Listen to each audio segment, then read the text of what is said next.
Jennifer here. Welcome to the Daily Connoisseur, and today I'm so excited to have the gorgeous Nikki Moreno with me from Inspired by Nikki.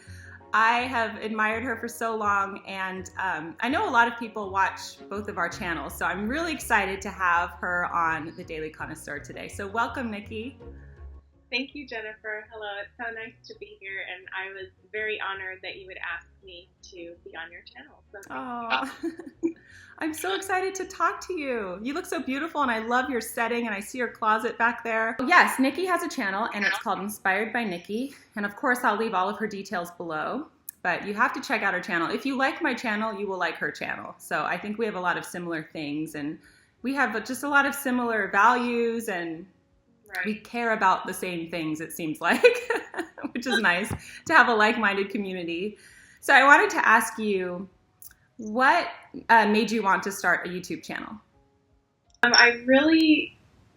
I started watching YouTube, which wasn't too much before I started my own channel, I saw just different things that some women were sharing on there, and I thought that with my photography background, which I never made any videos before, so it was something new for me, but I felt that it would be the perfect way to share different things with women around the world and just connect on a different level. Something that I felt was very rewarding when I would see other people on YouTube and what it was they were sharing and how it affected me in my life. And so I just wanted to do the same with other women. I love that. Yes, I think I watched YouTube for a few years before I started doing videos. And while I was watching YouTube, it just never occurred to me that I could do videos too.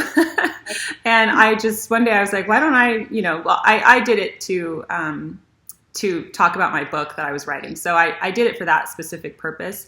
But it's just funny how it's turned into like a YouTuber thing, now, where before I was like, I'm only doing this just to share my book with people. And now I do all sorts of random videos. So. Well, especially growing up, I looked to other women that were around me, and I realized that through YouTube you could see into other people's lives, whereas before it would just be with those people around you that you would, whether it be your mother or your grandmother or anybody who was in your life that would be willing to share certain things with you, that would be really the only view that you would have on certain things or knowledge of different things with just those around you. So I thought that it would be really interesting to share that with other people, because it's like that's what the world that we're in now is. People want to know what you're up to or what you're doing and how they can implement those kind of things in their own life. Right. Whereas before it was just, that circle of people that was in your life. And like, I remember going to services like worship service and, seeing a beautifully put together woman or, stuff like that. And you would think, well, how do they do those kind of things? Or how I wonder what their home is like. And unless I always wonder that type of thing. Unless they invite you into their home, you wouldn't know. And so that's what I think is so neat about YouTube and with all of these women. I agree, because I'm always saying I love knowing how people live. Right. All sorts of different cultures, and I just love it. Like there's these two books. Now I can't remember what they're called. If I remember, I'll put them right here. I'll put a little thing right here. But it was by a photographer, and they were from the 80s, and it looks inside people's homes, and it was all around the world. And so you'd see people in China, and you'd see people in America, you'd see people in France and in Russia. And I just loved that book because I don't care where you live or what your background is. I want to know how you live. I'm so interested in that. And that's why I wrote my books about Madame Chic, because living with her, it was so different than how I lived and how anybody that I knew lived. And that's what I love about YouTube too. And I used to always say, I tried to get that from television. Like I would try to, because I'm interested particularly in housewives. I'm interested in women, because that's what I am, Right. women who have children, who run the home. Maybe they work, maybe they don't. I'm just interested in them. And so, when those Real Housewives shows, I always talk about this, came on Bravo, I was like, oh, good, I get to see what it's like, what it's like inside a Real Housewives home. And then I was like, oh no, this is awful. This is so bad. It's not real. But YouTube is real. Yeah. And I know that we only show what we want to show, obviously. So it's not entirely real. But, I don't think people show some of the hard moments, obviously. But you get an idea and just different questions that you might have. And having that ability to speak with each other is just amazing to me. Yes, I've learned so much from YouTube. And, it's funny, I learn a lot about parenting from YouTube, and which is so funny. I love watching family channels, and you have your family on your channel a lot too. And you're such a good mom, and you're so patient with them, and it's inspiring to me because I don't know, because it can be very isolating when it's just you and you're in charge of everything, and you have some, when you start off, most women, when they start off as a mother, they just have no clue what they're doing. Most people, that's how I was, I didn't have any younger siblings. So I didn't know about babies. I didn't know about young tantrums, toddlers, any of that stuff. It was all foreign to me. So I like watching YouTube, again, for that reason too. Yeah. So going into the parenting thing, because you have 4 children, and I have 3 with 1 on the way, so I'm pregnant right now. And so I wanted to ask you. I'm sorry, what'd you say? I said I'm so happy for you. Oh, thank you. I just wanted to ask you, what's your parenting advice for me? Parenting advice for me? For you. Me specifically. No, I'm kidding. What's your best parenting tips? Because you're such a good mom. And especially also if you have one for how to deal with 4 children. That's a good one too. I'm looking forward to this. Well, something that I heard so much was that, that children do not come with a handbook.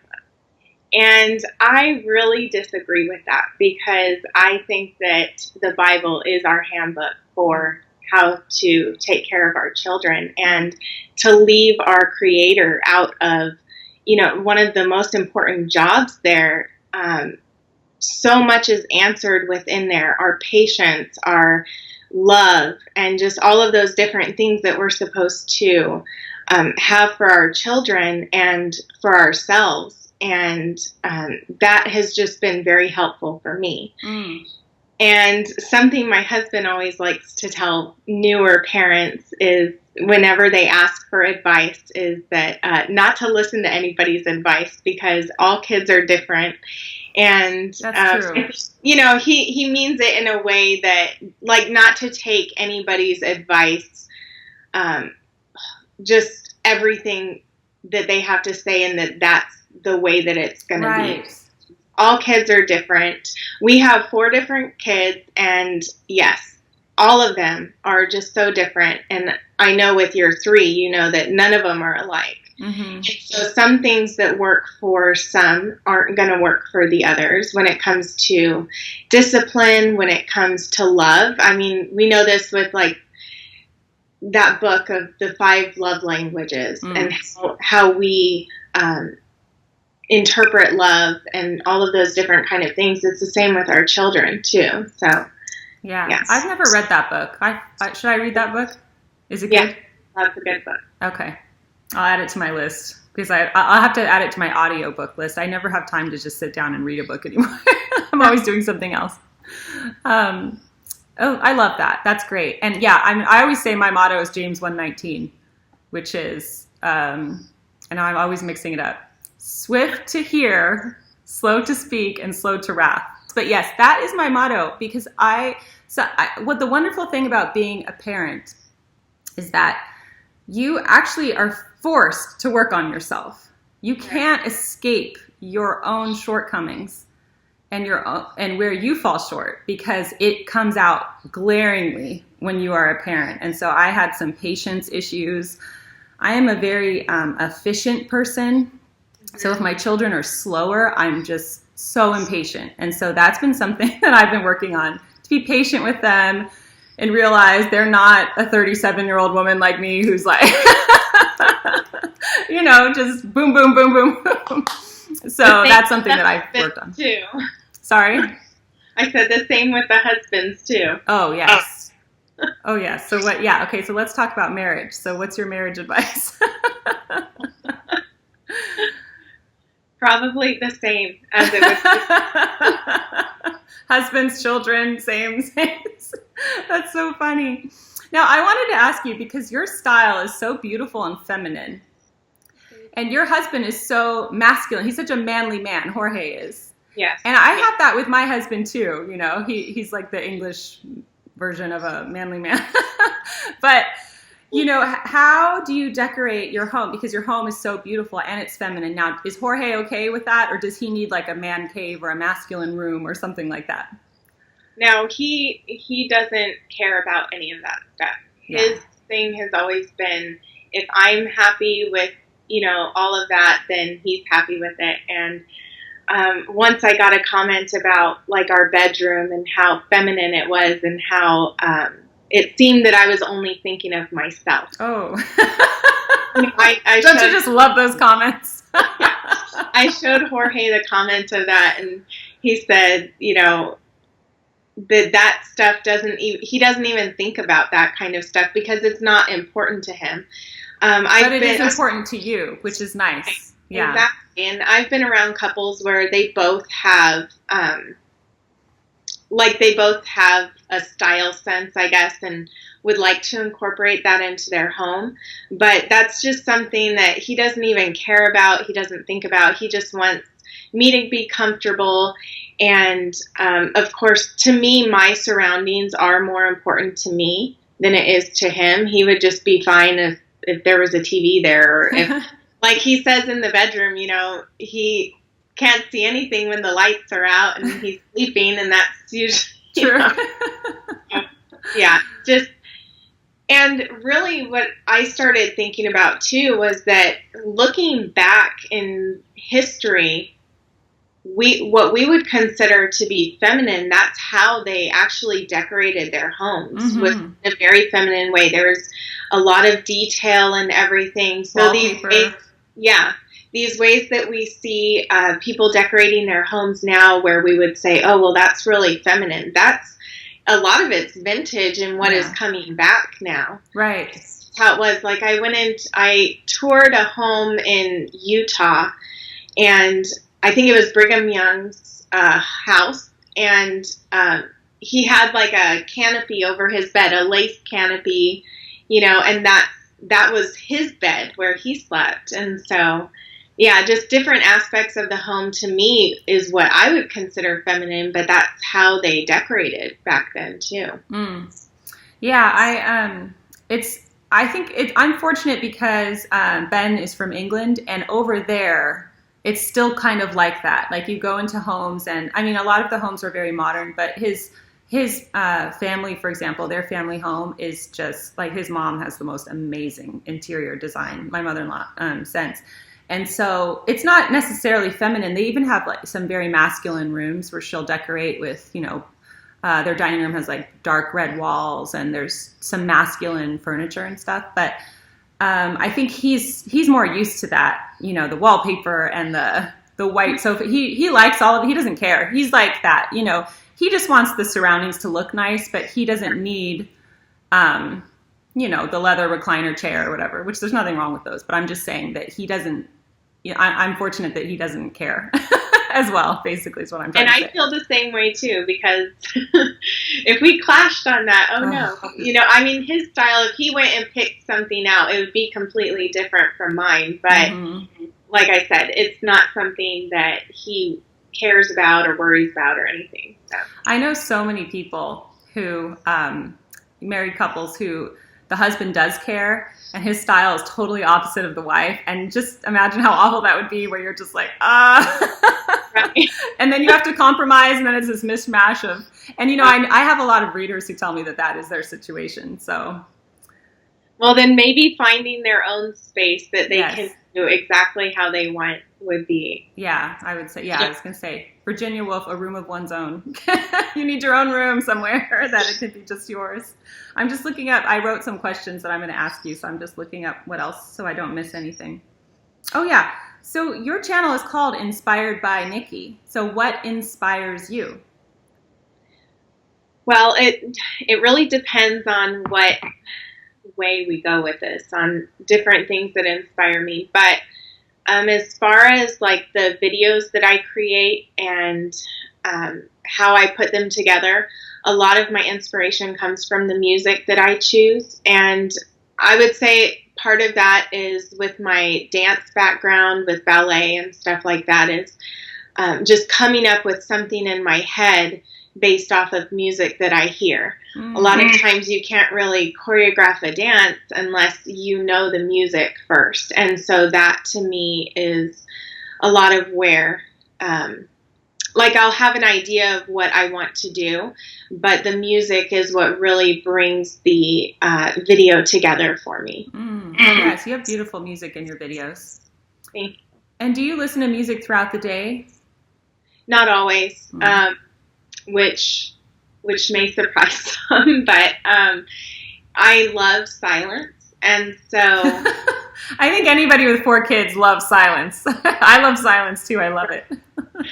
So, I mean, sometimes I will listen to like the music that I play within my videos. I love listening to that kind of music. I love all different kinds of music, but yeah, when I'm doing stuff throughout the day, I find that if I'm going to be working, like answering comments or something, listening to, say, the kind of music that I have on my videos, I just go through my playlist and let it play, and that helps me to get it done faster or something, and makes me feel beautiful while I'm typing.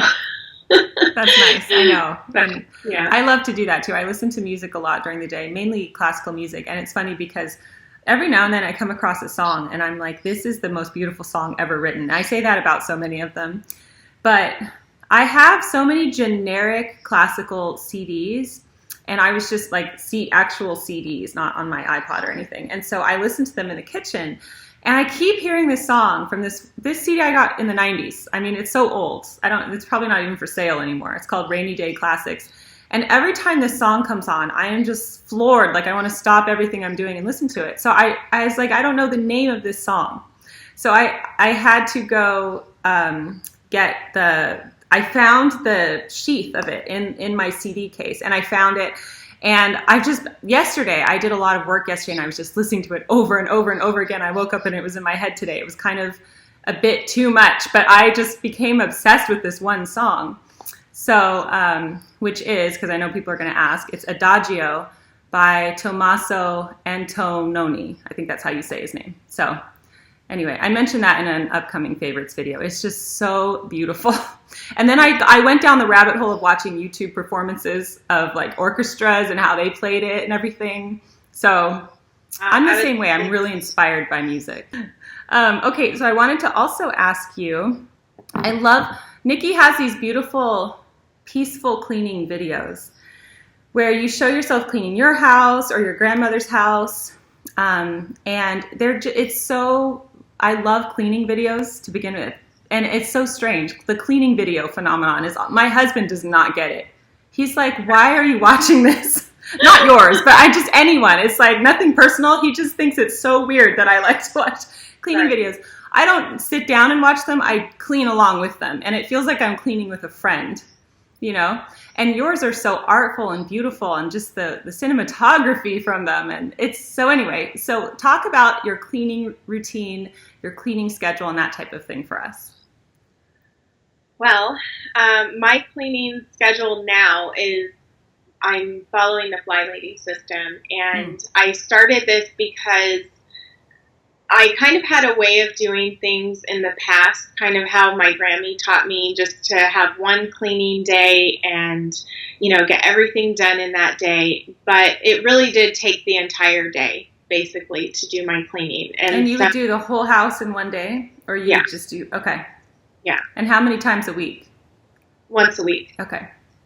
But then, of course, the continuous upkeep Right. and stuff like that, which one of the things that the Fly Lady talks about is how if you do that, then you get so frustrated because it's completely messy the next second with its children, and that's really how I felt about it. And so it would be one thing if it was just me and my husband and, I didn't have to clean up after everybody. So to me, this was very helpful in that regard. But just having the one day, which is Monday, where I take care of like the vacuuming and, just those bigger tasks, but it still doesn't take longer than an hour. And then throughout the week, I have the zones that I take care of, which is more just deep cleaning different things, but not spending too much time on it. Mm-hmm. And that way it's a constant, you're constantly putting into the work, but it's not something that you're frazzled with, or that, it's still going to be there the next time that you come around to it. So, right. Yeah, just cleaning. Oh man, it's just an ongoing process. So it never ends. Yeah, no. Making sure that like the dishes are done at night is something that's helpful for me, and the bathrooms are cleaned daily is really what I focus on now. And then my Monday weekly home blessing is what Fly Lady likes to call it. Mm-hmm. So. And do your children help you? Oh, yes. Yeah. Yes. Yeah. They all have a weekly chore that they have to help me with. So I have those posted on our refrigerator. And then that's something that they do daily. And then also, if I have something that I want them to help me with, then I'll just ask them. Yeah. Same here. My children actually like to clean, and I'm just trying to preserve that. I don't want them to go to the dark side where they suddenly realize that it's a chore. But especially, it's so funny, they all do. Even my son, who's only 2, and he just, if I have a spray bottle out, he will stop anything. He could be watching TV. He could be playing with tractors. He will come and ask for that bottle. Right. So I have to have a bunch of bottles filled with just water, because he sprays it on everything, so I give him the little spray. It's so cute. And then I say, okay, wipe the windows for me. And he'll do that. He'll take forever, and he loves it. Yeah. And the girls are very, they're really good at cleaning. Like, I think it's because I have, I think this is advice I can actually give some advice now too. Like, I actually have something that I can say that has actually worked. Is that because I've had them clean from such a young age. My son's only 2. Not like you need to clean this whole room, but just introducing it to them, making them, enjoy it and that type of thing, making them feel special. And then whenever they complete a job, I say to them, you did such an amazing job. This looks so good. Like, I really lift them up, Right. Even if they didn't do that well, it was good for them. But now, they help me so much. So we have, yesterday my older daughter, she usually does the living room because she's good at, I call it styling the sofas, because we have all those white sofas, so many pillows, so many throw blankets. And at the end of the day, they are always on the floor. I don't know. It's crazy. And it drives me insane. I just can't stand it. I really can't. And so but I was tired of doing it myself. Yeah. So I said, okay, it's time for you to style the sofas. And I say it like that rather than clean the living room, And so she styles the sofas and puts the toys away, and she does a good job, Mm-hmm. And my other daughter will clean the homeschool room, which is a disaster at the end of the day as well, because they play in there. So she'll just put everything away, and they're really good at it now. So I'm like, wow, finally it's all paid off. They can help me going forward and actually help me, not where I have to actually, after they're asleep, redo everything, Yeah. So. Yeah, having those clutter checks throughout the day is very helpful. Yes. Instead of just, doing it just all at the end of the day when you feel overwhelmed because you're so tired. And keeping them involved in the process, I think, is so important. Even when you have company over, giving them little jobs to do, because one thing that I recognize when we have company is, like at dessert time or something, they want it, and they're just thinking about themselves, you know, they want this piece and stuff. And so having them help pass around to other people first, like the adults get served first is, and I remember growing up, and even when my kids were really small, at our family functions, they would say, well, feed the kids first, kind of thing. And I'm transitioning from that into, you know, having to serve your children to the children being able to serve you. Kids too, you know, and think about others other than just themselves. So it's so important for children to be servant minded and like, how can I serve other people? Because we just naturally think about ourselves and just want me. So especially in today's culture.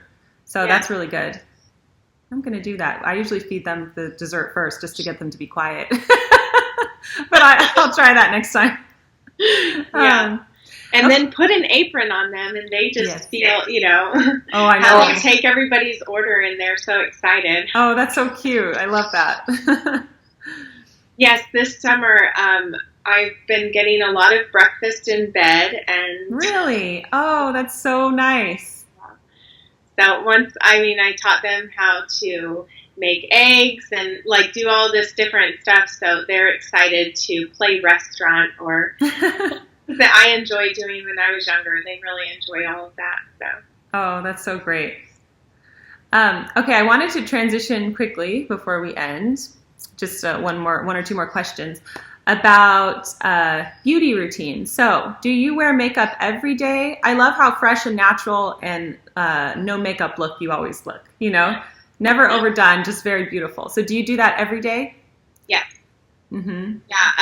I started doing this type of look. Well, I don't know exactly when I started, but for many, many years now. And I just always wanted to, my thing was I wanted to look consistent all of the time because I didn't like, I guess,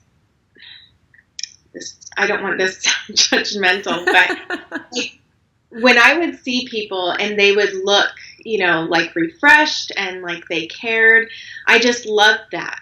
And then sometimes you would see them and they looked like they're just, they've had a really bad day or something because they hadn't done anything and they look really run down or something. And so I just kind of tucked that away in the back of my mind. And I just wanted to always look consistent.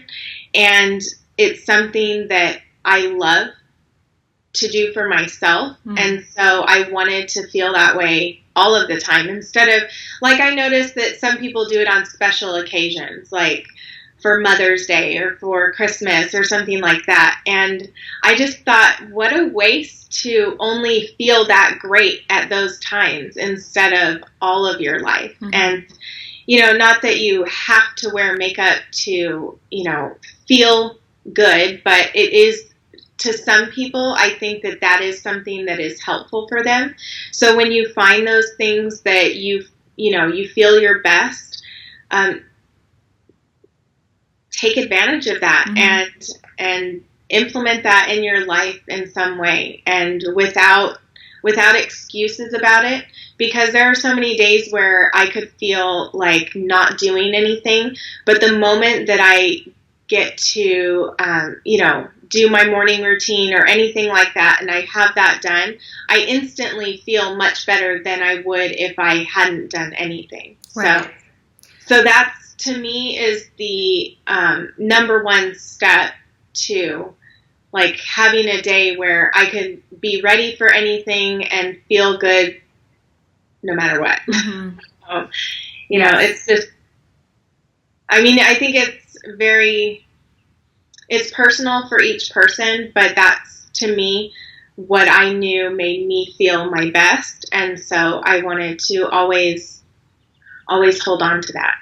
Yes, I think the key is definitely what's personal to each person. I know so many women who don't wear makeup and they have no interest in it, and they no, I don't think anyone needs it, but I think the women who wear it because they enjoy it, like you and I, and because you would be beautiful without it as well. But it's a creative expression for me. And I don't wear makeup every day. I probably wear it, I don't know, I'm maybe 4 days a week or so. Sometimes on a Saturday or something, I won't wear it.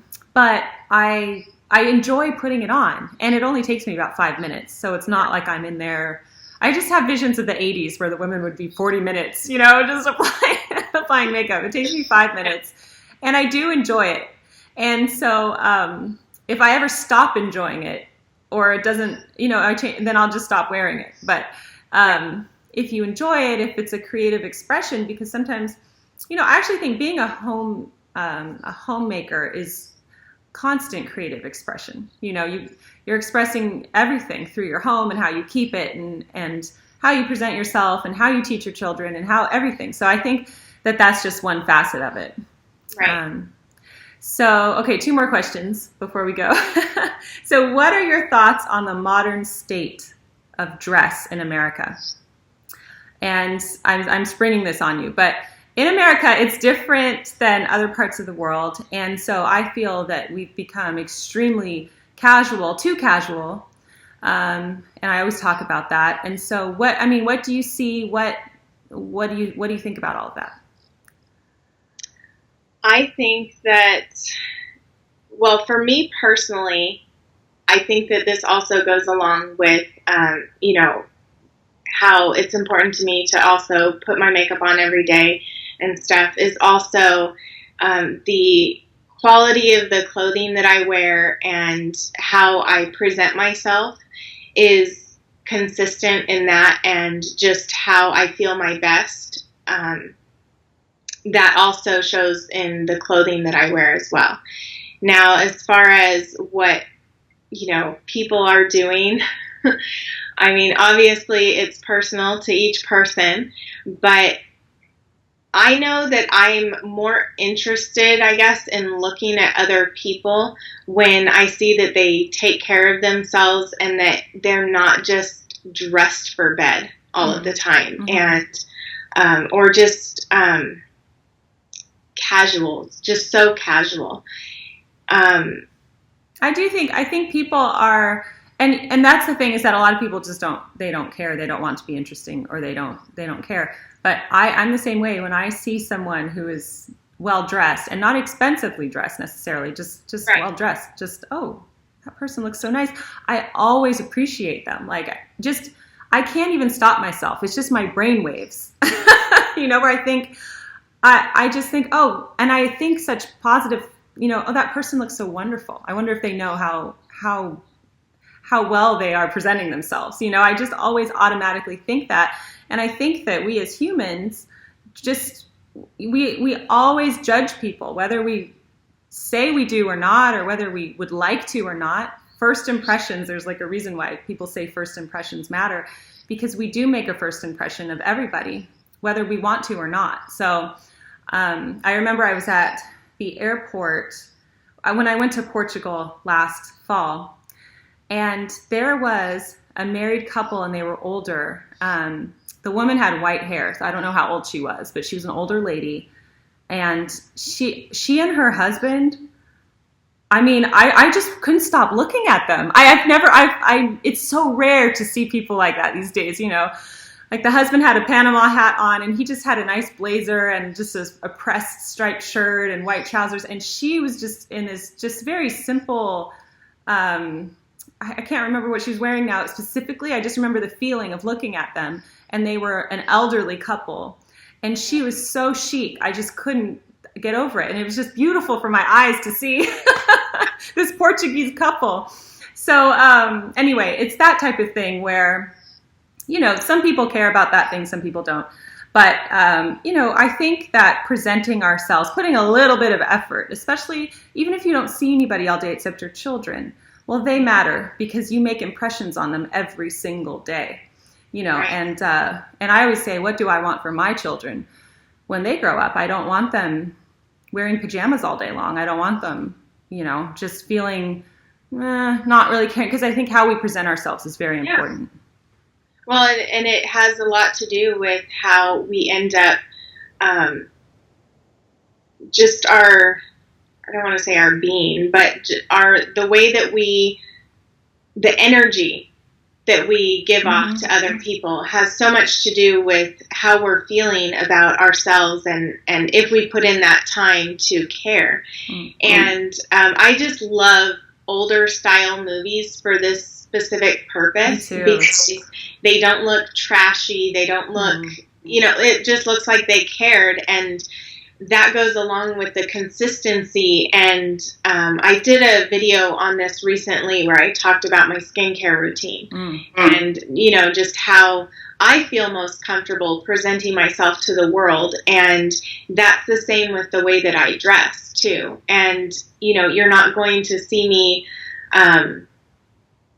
go out to the store in pajama pants at all because to me that's really embarrassing. I know.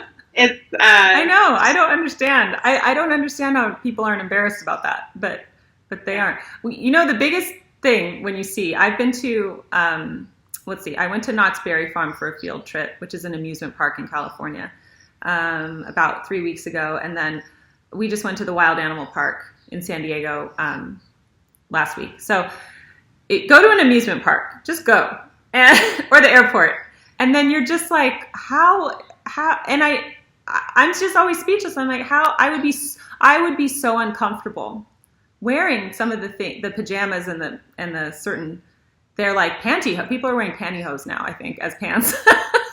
They're not. They're like a yoga pant that looks like pantyhose, and I'm just like, I would be so uncomfortable in that. Like I'd rather wear like a Victorian dress in the heat than that. I would feel so uncomfortable. So anyway, I guess everybody has different levels of comfort, but it's just interesting. Yeah. Because I think comfort is everyone just wants to be comfortable. That's the only thing they care about right now. But that's what's so ironic to me is that I would be so uncomfortable if I wore pajamas in public. Yeah, I mean, people ask me too about like how I clean. When you see me in a cleaning video, I'm wearing a dress. Mm-hmm. To me, that is so much more comfortable than going around in pants or anything. I get hot. I've watched a lot of cleaning videos, and the number one thing that you see is people adjusting themselves and adjusting their pants and their shirt over their pants and stuff like that. And how much I eliminated that just by wearing a dress in, the work that I do around the house. And, it's much more breathable. It just feels so much more comfortable to me. And of course there are different lengths of dresses that are even more comfortable. Like to me, I think it's the T-length dress is the most comfortable to me to wear because then you don't have to worry about like showing too much when you bend over. And it's not dragging on the floor because it's not too long. But yeah. I know. And I just wear my regular, I get up and I get dressed. And then I clean the house every day, but I just wear what I'm wearing to clean the house. And I always tell people always ask me about the real Madame Chic and what did she wear because she cleaned the house every day too. She just wore what she did not get up, put on her silk blouse and her skirt and her pantyhose, and she was old school, and her pearls, and then an hour later change into yoga pants. Right. And then change back into that, like she did everything. And this is historically what people have done, It's only recently where I have to get out of this. I have to get out of this and I have to put on scrubs or whatever it is, which is fine. Some people feel more comfortable. They don't want to get their clothes dirty. But I don't understand the extreme confusion behind the fact that you could still I just put an apron on. Right. Every day. I've gotten more on me from eating at a table when I'm wearing my nice stuff than I do when I'm cleaning because usually I'm, an arm's distance away from whatever it is that I'm doing. Yeah. But an apron definitely helps. Okay, I don't want it to go on too long. We're already at 40 minutes, but I had to say that Nikki has the most beautiful handwriting I've ever seen from anybody. You have the most beautiful, and I have the most atrocious handwriting. I think writers and doctors just historically just bad. So how did you learn to write like that? When I was much younger, I think I was in third grade when I got my first calligraphy set for Christmas for my parents. And it came with a little booklet, and I just taught myself how to do calligraphy with that. And it was like the real pens and everything. But then it just turned into something that I love to practice my handwriting and, just practice. And that is how I ended up really coming up with the style that I have of what it is that I do with lettering. But I love looking at other people's handwriting, and I know that that's a really big thing right now, is all the different kinds of hand lettering and creative hand lettering. Mm-hmm. But just beautiful cursive, to me, there's nothing better than that. There is nothing, and I really envy that, because mine is terrible. And that's good to know, because my daughter will be in the 3rd grade, so I should get her. She's learning cursive through school, but I'm going to get her a calligraphy set too, because I think it's good if you start young and you maintain that. I think mine was okay, and then when the computer entered the scene and I started typing, and I can type so much faster than I can write. Now I'm so impatient. Again, my impatience. I'm impatient when I write, and I go so fast that it's so ugly. If you journal, that's very helpful. I know. I should. Like sitting down to journal. That's half of the reason why I would journal, is just so that I could see my handwriting and try to improve it and stuff like that. That's so good. So do you think it's too late for me, or can I correct my bad handwriting? I think everybody has a chance in practicing and getting You should better. teach a course. I'm not kidding. You should teach a course. Do what I do. Do an e-course on handwriting. I will take it. So I just gave you a good idea there. Thank you for that. Well, I just wanted to say thank you so much for joining us today. I had so much fun talking to you, and you're such a kindred spirit. And will you come back on the channel? Oh, definitely. Thank you so much for having me. Okay. I will leave all of Nikki's information below. You must check out her channel and subscribe. She's so wonderful. And thank you so much for joining us today on the Daily Connoisseur. We'll see you soon. Bye.